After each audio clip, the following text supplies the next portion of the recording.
نستعينه ونستغفره ونستهديه ونعوذ بالله من شرور أنفسنا ومن سيئات أعمالنا.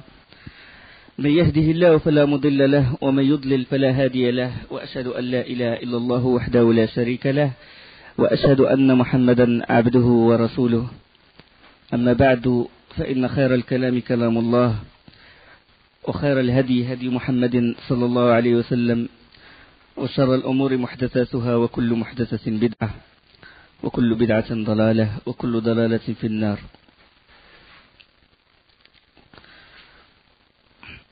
Le prophète sallallahu alayhi wa sallam, quand il était marié avec Khadija, et quand il avait, je crois, l'âge de 35 ans, se passa un événement important. C'est le renouvellement de la construction de la Kaaba. On dit qu'un torrent, il déferla sur la Kaaba, et alors les murs menacèrent de tomber. Ça, c'est une version. L'origine pourquoi les Qurayshites ils ont pensé reconstruire la Kaaba. La deuxième version, c'est qu'une femme avait l'habitude de parfumer le vêtement de la Kaaba, qui soit le Kaaba, et qu'une étincelle s'est échappé, il a touché le vêtement, le tissu, et alors le feu il s'est déclenché, il s'est propagé dans la Kaaba et a failli la démolir. Ça, c'est deux versions. Les historiens, ils nous rapportent deux versions. Alors là, les Qurayshites, ils sont réunis dans la maison de Nadwa, dans Dar Nadwa, et c'était longuement concerté au sujet de sa restauration, de la restauration des murs de la Kaaba, puisqu'ils menacèrent de tomber. Et alors là, en plus, il y avait un problème, c'est que la Kaaba, il était construite de pierre. Et ils savent qu'il faut du bois aussi. Et eux, les Qurayshites, n'avaient pas l'habitude de faire des constructions en bois. Ils faisaient des constructions en terre, en argile. Ils n'avaient pas cette habitude de faire construction en pierre et en bois. Et donc, là, ils savaient que la construction en pierre, elle a besoin de bois. Et donc, il n'y avait pas de planches dans le désert. Et Allah, subhanahu wa ta'ala, il a voulu qu'un bateau qui vient de Rome et qui s'est écrasé près de Jeddah. Un bateau venant, c'est-à-dire un bateau de commerce et tout. Il vient de Rome. Et puis là, il s'est écrasé et le bois, les planches de bois, ils étaient au bord de la mer, de la région de Jeddah. Et les Qurayshites, ils ont récupéré ces planches en bois et ils se sont dit, voilà une première facilité, c'est-à-dire qu'Allah nous a donné déjà une première facilité.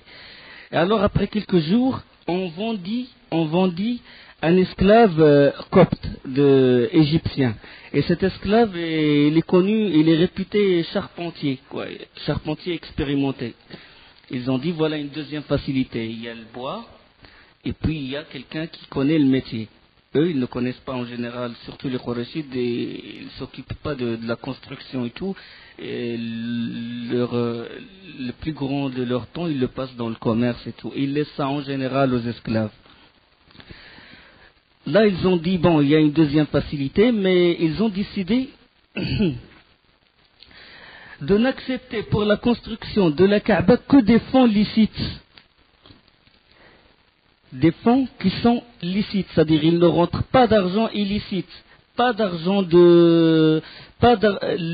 mahar al-bari, c'est-à-dire pas d'argent de zina, parce que bon, il y avait des Arabes de Quraysh qui poussaient leurs esclaves à commettre des rapports sexuels avec d'autres et puis ils les exploitent. Alors ils se sont dit, pas d'argent illicite, pas cet argent ne rentre pas. De même, il ne rentre pas l'argent de riba, l'argent de l'usure, si vous voulez, ou les transactions à base d'intérêt. Ils savent, même dans leur kufr, avant, c'est-à-dire ça c'est avant la révélation, ils savent que cet argent c'est haram. Ça c'est par la raison, ils le savent. Donc ils ne rentrent pas d'argent illicite pour la construction de la Kaaba. Alors, quand ils s'apprêtaient de démolir la Kaaba, ils ont eu peur. Ils se sont dit, ils ont tremblé un peu. Pourquoi? Parce que la majorité des notables, ils ont assisté à ce qui s'est passé à Abraha al-Ashram quand il a voulu démolir la Kaaba. Ben, personne ne s'est approché. Et jusqu'à ce que décida Al-Walid ibn al-Mughira, il a pris une barre de fer et commence à frapper les murs. Il commence à frapper les murs. Là, les pierres commencent à tomber. Fatigué, puis il appela les Qurayshites et il leur a dit venez m'aider. Alors eux, ils n'ont pas voulu. Ils ont dit on va te laisser. On va te laisser jusqu'à demain. S'il t'arrive quelque chose, on rend les pierres à leur place. S'il t'arrive rien, ça veut dire qu'Allah il a accepté, il est satisfait de ce qu'on fait et on va t'aider. On te laisse pour demain. Ils ont bon. Le lendemain, Al-Walid ibn al-Mughira avec ses enfants, entreprenant le travail, et les Qurayshites d'alors se joignirent à lui. Alors la démolition elle fut achevée aux assises de Ibrahim, c'est-à-dire les fondations de Ibrahim alayhi salam. Et lorsque c'est-à-dire quand les murs quand ils ont rasé les murs jusqu'aux fondations, ils ont trouvé des pierres qui sont verdâtres et qui ressemblent aux bosses d'un éléphant. Des pierres verdâtres qui ressemblent, c'est-à-dire des extraordinaires. Alors, la Kaaba, comme j'ai dit, la Kaaba avant n'est plus comme aujourd'hui. Le Hijr était à l'extérieur, était à l'intérieur de la Kaaba. Le Hijr maintenant, vous voyez le petit arc à l'extérieur de la Kaaba. Le petit arc, il n'était plus à l'extérieur, il était à l'intérieur. Il était à l'intérieur de la Kaaba, parce que la Kaaba, elle était plus grande. Elle était plus grande que maintenant, plus large que maintenant. Elle est moins haute, mais elle était moins haute, mais elle était plus large. C'est-à-dire que le Hijr, il faisait partie de la Kaaba. Et la Kaaba, elle avait deux portes. Une porte d'où on rentrait, une autre porte du côté opposé où on sort. Et les deux portes étaient à même la terre, c'est-à-dire il n'était pas surélevé la porte. Là, comme l'a décrit le prophète sallallahu alayhi wa sallam dans le hadith authentique de Bukhari, quand il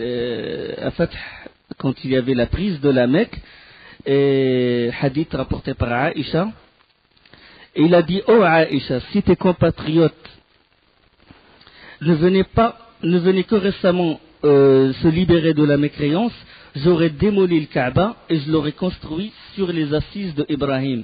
Et j'aurais rentré le Hijr et j'aurais mis deux portes, une porte d'où on rentrait et l'autre d'où sortir. Donc le Hijr, il faisait partie de la Kaaba. Mais les Qurayshites, ils avaient deux choix. Soit de la construire plus large, mais avec de l'argent illicite, parce qu'ils n'avaient pas d'argent suffisant. L'argent halal, il n'était pas suffisant. Ou bien de la faire plus étroite, mais avec l'argent halal. Ils ont pris le deuxième choix et ils ont fait sortir Hijr Ibrahim. Ils l'ont fait sortir. Et c'est pour ça que le prophète sallallahu alayhi wa sallam, il a voulu faire ça. Il a voulu démolir la Kaaba et la refaire sur les assises d'Ibrahim alayhi salam et rentrer le Hijr. Mais il a dit une chose, c'est qu'il a dit à Aïcha que si les Qurayshides ne venaient que récemment de se libérer de la mécréance, j'aurais démoli le Kaaba.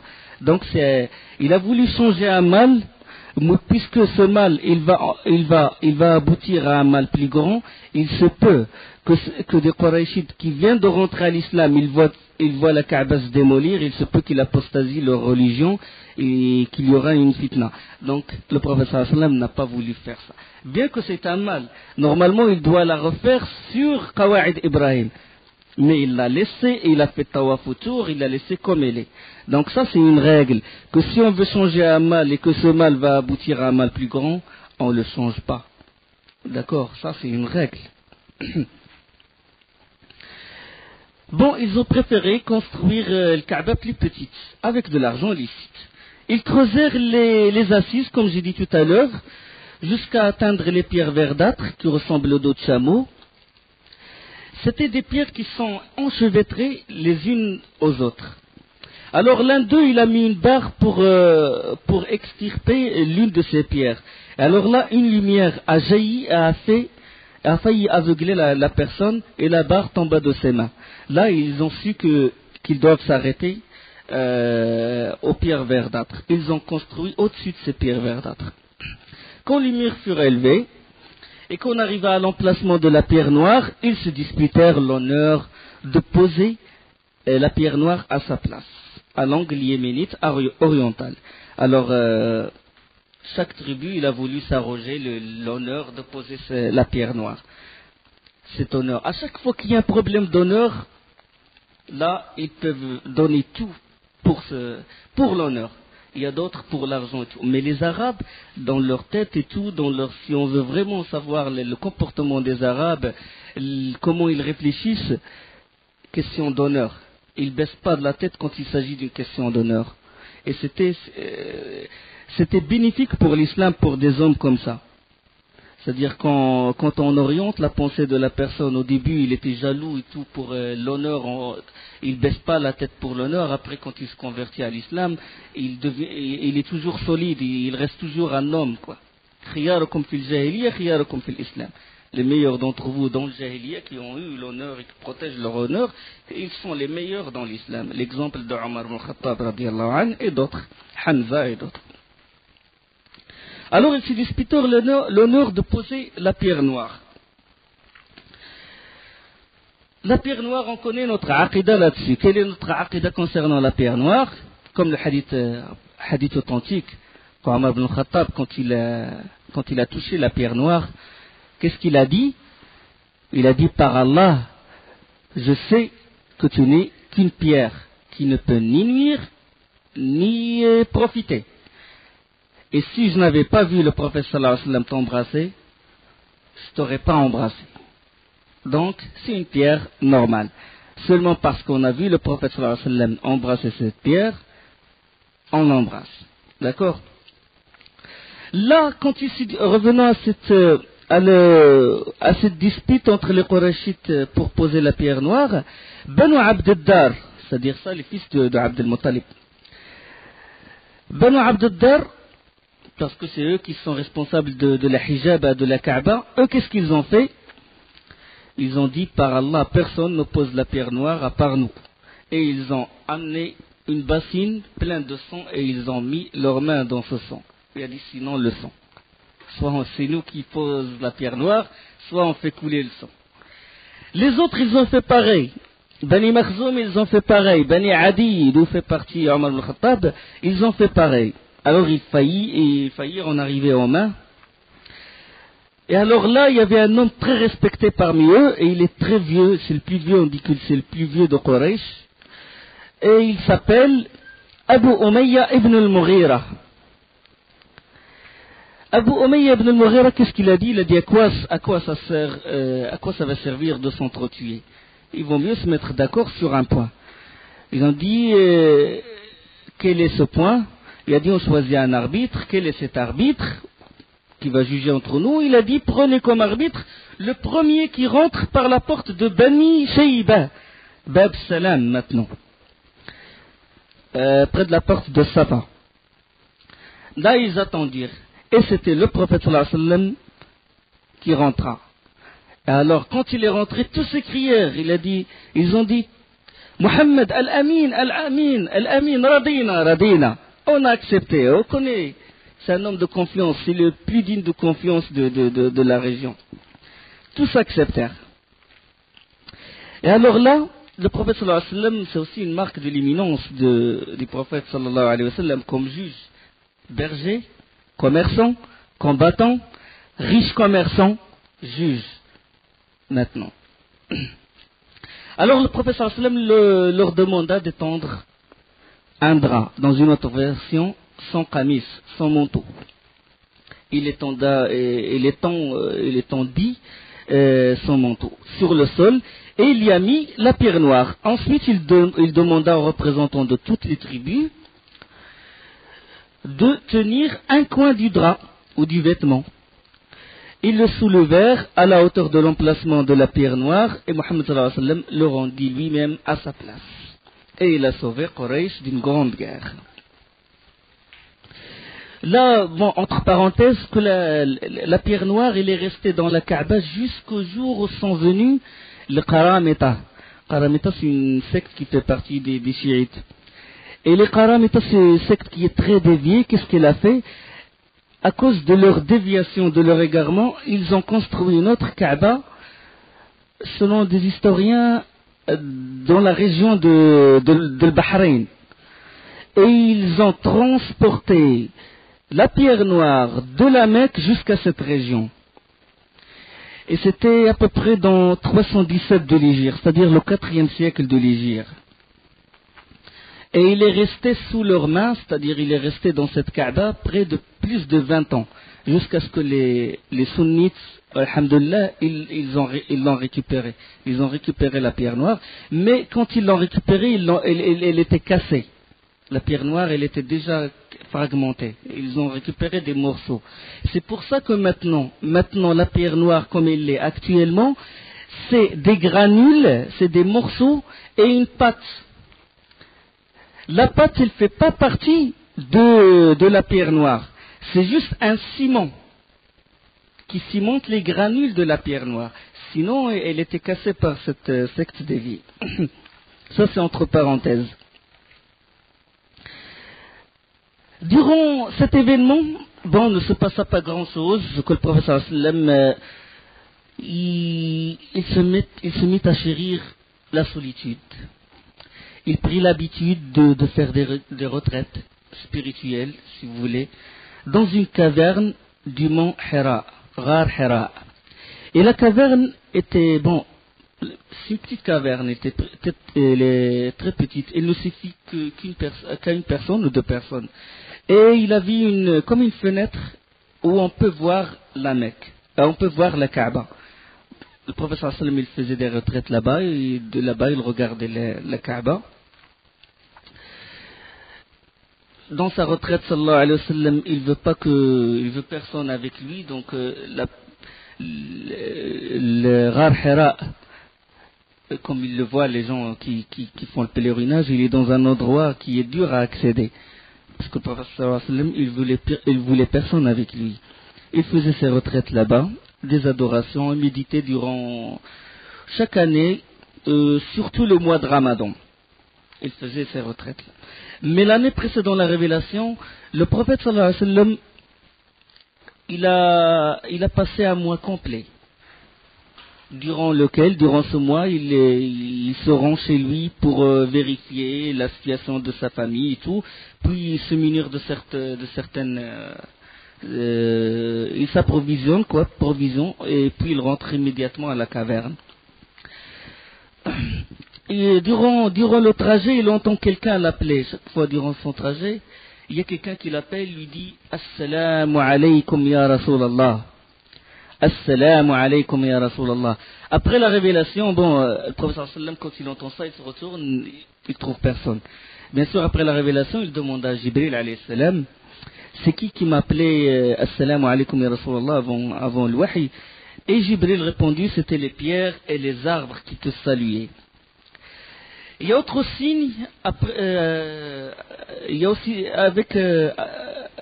avec ce salut-là des pierres et des arbres, il y a autre chose aussi, c'était les visions véridiques.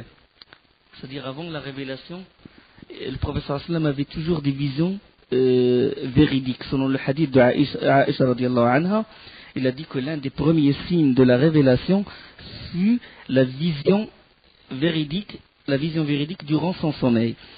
Jamais il ne faisait un songe qui ne se révéla aussi clair que la lumière qui jaillit à l'aube. C'est-à-dire, il fait un songe et puis il se réalise. Tout ce qu'il voit durant son sommeil, il se réalise. Ça, c'était les précurseurs, si vous voulez, de la venue de la révélation.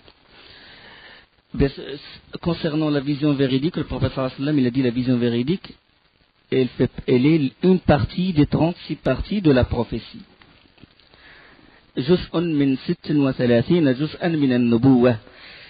La nuit du 27, vraisemblablement la nuit du 27 du mois de Ramadan, le prophète sallallahu alayhi wa sallam adorait Allah dans la caverne du mont Hira.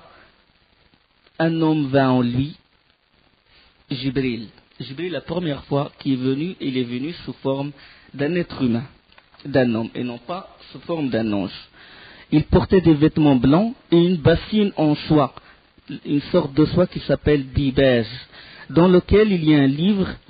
Là, il a pris ce que le prophète sallallahu alayhi wa sallam, et l'ange a dit au prophète sallallahu alayhi wa sallam, l'histoire connue, lui a dit, lis, iqra. Et le prophète sallallahu alayhi wa sallam, il a répondu, ma ana biqari, je ne sais pas lire. Le prophète sallallahu alayhi wa sallam, bien sûr, il ne sait pas lire, parce que s'il savait lire, les ennemis de l'islam, ils auraient trouvé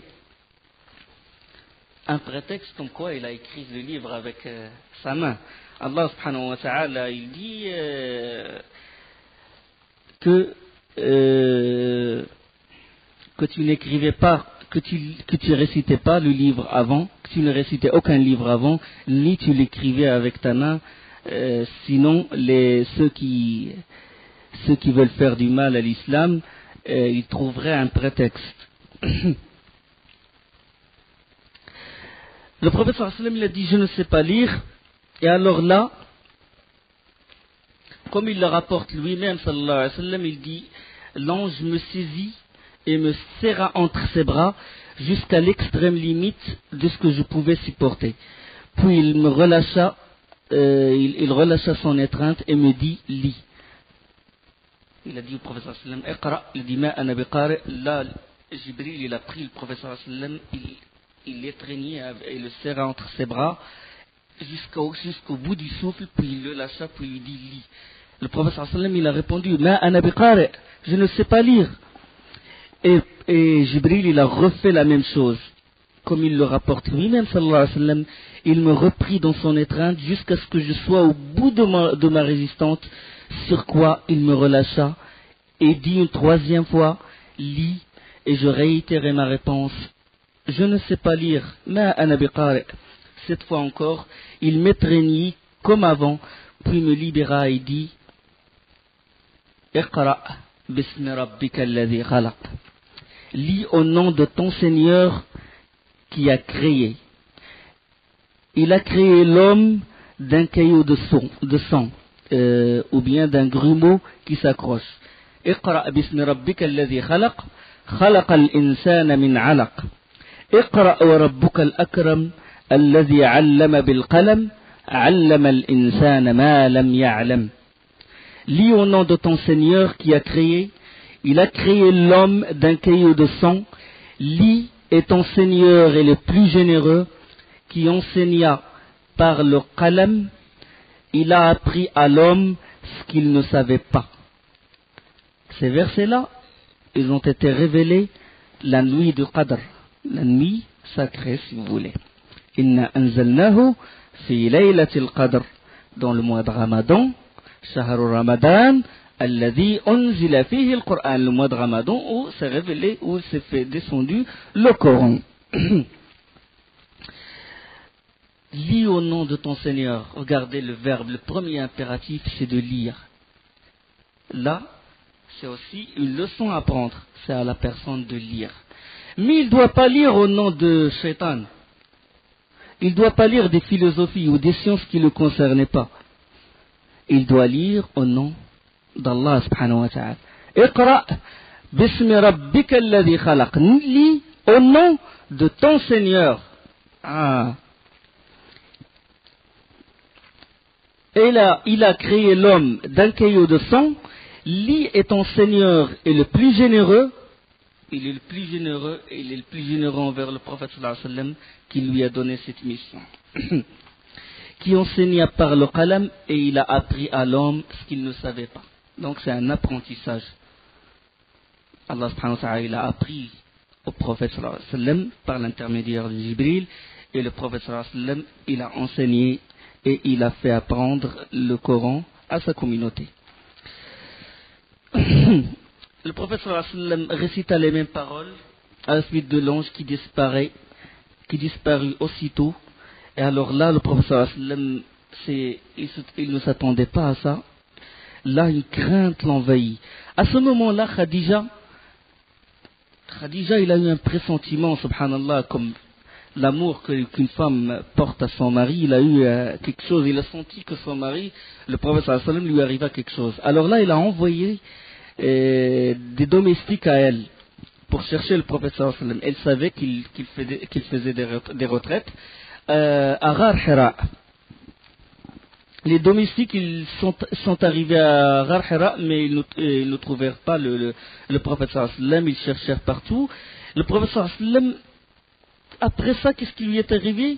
Il courait à la direction de la Mecque, de la Kaaba. Puis là, il entendit une voix. Oh Muhammad, ya Muhammad. Il leva la tête et il a vu ce qu'il n'avait jamais vu auparavant. Il a vu Jibril. Jibril, c'est pas sous forme d'un être humain, mais sous sa vraie forme. Il a vu Jibril, il le rapporte lui-même, sallallahu alayhi wa sallam, il a dit, j'ai vu Jibril assis sur son trône et il a 600 ailes. Allah, il nous informe que les anges ont des ailes. Alhamdulillah, fatar al-samawati wal-ardi, fatar al-samawati ja'il al-malaikati rusula uli ajnihatin masna wa thulatha wa ruba', qui a fait des anges, des messagers, dotés de 2, 3 ou 4 ailes. Il ajoute à la création ce qu'il veut, car Allah est omnipotent. Yazidu fil khalqi ma yasha. Alors, le prophète sallallahu alayhi wa sallam, il a vu Jibril sous sa vraie forme, il a dit qu'avec 600 ailes, et il remplit le ciel. Partout où il se tourne, il le voit. Partout, à l'est, à l'ouest, il voit Jibril. Tout le ciel, il est rempli par... Et Jibril, il l'appelait Muhammad, il dit, oh Muhammad, ya Muhammad, anta Rasulullah, wa ana Jibril. Ya Muhammad, anta Rasulullah, wa ana Jibril. Le prophète sallallahu alayhi wa sallam, envahi par la peur et figé, il ne peut pas bouger parce que cette scène, en regardant Jibril, ce qu'il n'avait jamais vu auparavant, il était émerveillé par son regard, il était figé, saisi, il ne peut pas bouger. Là, cette scène, Allah subhanahu wa ta'ala, il l'a décrit dans le Coran, dans Surat al-Najm. يقول سبحانه وتعالى والنجم إذا هوى, par l'étoile à son déclin. ما ضل صاحبكم وما غوى, votre compagnon ne s'est pas égaré, il n'a pas été induit en erreur. وما ينطق عن الهوى, il ne prononce rien sous l'effet de la passion. إن هو إلا وحي يوحى, ce n'est rien d'autre qu'une révélation inspirée. علمه شديد القوى, que lui a enseigné celui qui a la force prodigieuse. C'est qui a la force prodigieuse? C'est Jibril. علمه شديد القوى ذي قوة عند ذي العرش مكين. Allah subhanahu wa ta'ala, il a parlé de Jibril comme quoi il a une force prodigieuse. Jibril, Raïs al-Malaika, la tête, c'est lui qui est le chef, si vous voulez, des anges. C'est lui qui a le privilège de ramener le message au prophète, le seul, Jibril alayhi salam. Il a une force prodigieuse qu'avec le bout de son aile, il a renversé une cité entière de fond en comble. Ja'ala 'aliyaha safilaha. Le bout d'une aile. La force prodigieuse des anges. Donc on déduit là une chose concernant l'aqida, l'iman bil malaika, croyance. Si vous voulez, l'un des piliers, iman billahi wa malaikati malaika, que les anges ont des ailes. D'accord? Allah nous a informé qu'ils ont des ailes. Comment ils sont ces ailes? Allah ne nous a pas informé comment elles sont. La suite des versets, Allamahu shadidul quwa, que lui a enseigné celui qui a la force prodigieuse, Zu mirratin fastawa, doué de sa sagacité, c'est alors qu'il se montra sous sa forme réelle, Wa huwa bil ufuq al-a'la, alors qu'il se trouvait à l'horizon supérieur, Thumma dana fatadalla, puis il se rapprocha et descendit encore plus bas, فَكَانَ قَابَ قَوْسَيْنِ أَوْ أَدْنَى, et fut à 2 portées d'arc, ou plus près encore, فَأَوْحَى إِلَى عَبْدِهِ مَا أَوْحَى, il révéla à son serviteur ce qu'il révéla, au serviteur d'Allah. C'est-à-dire que Jibril est venu, il révéla le message d'Allah au prophète sallallahu alayhi wa sallam, à l'esclave d'Allah, prophète sallallahu alayhi wa sallam. مَا كَذَبَ الْفُؤَادُ مَا رَأَى, le cœur n'a pas menti en ce qu'il a vu. Une vue réelle, pas d'imagination. Je dis ça parce que des sectes égarés, ils en parlent. Ils disent que c'est une imagination, c'est une illusion. Ce n'est pas une imagination et ce n'est pas une illusion. C'est une vraie vue, une vue réelle. Le prophète sallallahu alayhi wa sallam, il n'a vu Jibril sous sa vraie forme que 2 fois. 2 fois. Durant toute la période de révélation. 2 fois. Parce que des fois, il venait sous la forme d'un être humain, comme on a dit tout à l'heure. Selon un hadith, dans un hadith de Bukhari, selon Al-Harith ibn Hashim, ou Al-Harith ibn Hisham, il demande au prophète sallallahu alayhi wa sallam comment lui venait la révélation. Et alors le prophète sallallahu alayhi wa sallam, il a répondu, parfois il me vient pareil à la résonance d'une cloche, et il est pour moi le plus pesant. Quand il prend fin, j'ai assimilé ce qui a été révélé. Et parfois, l'ange se présente à moi sous les traits d'un homme, il me parle et je comprends ce qu'il dit. Donc ça c'est l'une des façons de l'wahi. Je continue les versets de Sourate An-Najm. أَفَتُمَارُونَهُ عَلَى مَا يَرَى, lui contestez-vous donc ce qu'il voit. وَلَقَدْ رَآهُ نَزْلَةً أُخْرَى, ah voilà. Et il l'a pourtant vu une 2e fois. Il l'a vu une 2e fois où et quand? Il l'a vu une 2e fois, la suite des versets, عند سدرة المنتهى, près de la Sidrat al-Muntaha.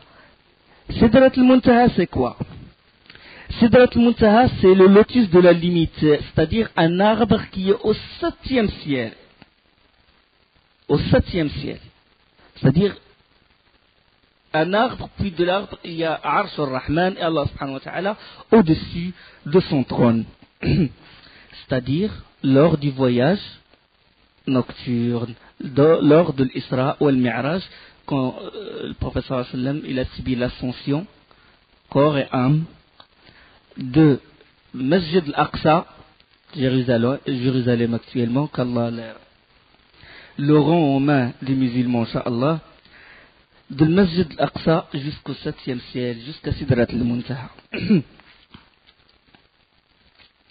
Donc, la première fois, au début de la révélation, et la 2e fois, c'est-à-dire lors du voyage nocturne, l'Isra ou le Mi'raj. Comme j'ai dit, Jibril il est partout à l'est, à l'ouest, comme l'a vu le prophète sallallahu alayhi wa sallam, barrant l'horizon. Puis l'ange, après, il disparut et le prophète sallallahu alayhi wa sallam, il est rentré chez lui terrifié. Et dès que Khadija l'a vu, elle a remarqué ceci, le prophète sallallahu alayhi wa sallam, frémissant, il dit, couvrez-moi, couvrez-moi, dassirouni, zammilouni, dassirouni. Il tremblait. Et il répliqua, là, Khadija, il l'a soutenu, il a dit, peut-être que tu crois que tu es touché par quelque chose, Khadija. Comme regardez la force de la femme et la confiance de la femme sur ce qu'elle va dire au prophète sallallahu alayhi wa sallam. Il a dit, par Allah, il ne t'arrivera aucun mal, ne crains rien.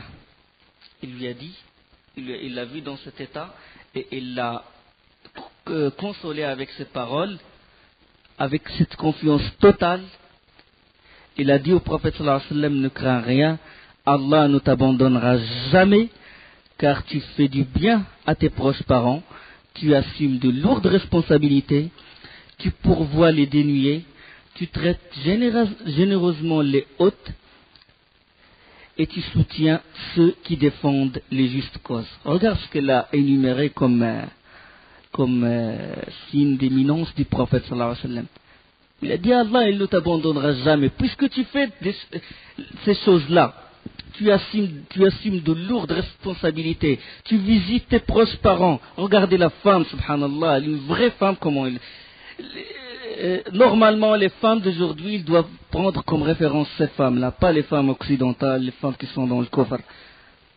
Maintenant, c'est le contraire. Quand le mari il va visiter ses parents, alors là, il va se retrancher ses ailes, se mettre en colère, il va avoir, comme ils disent,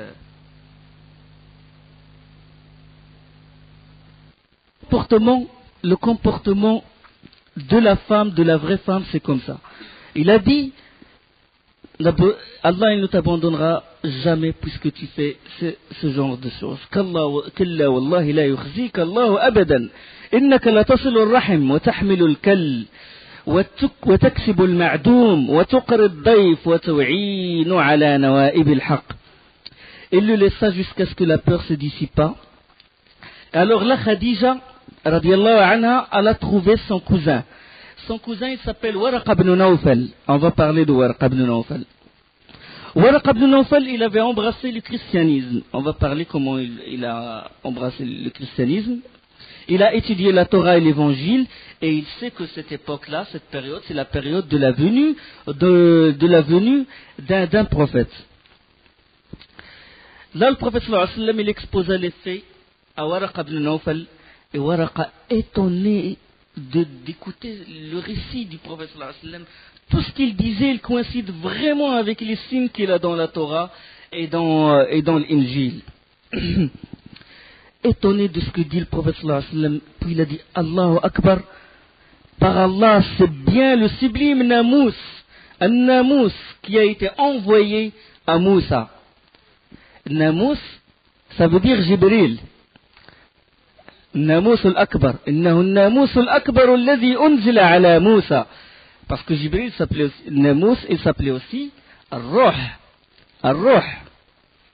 فأرسلنا إليها روحنا فتمثل لها بشرا سويا.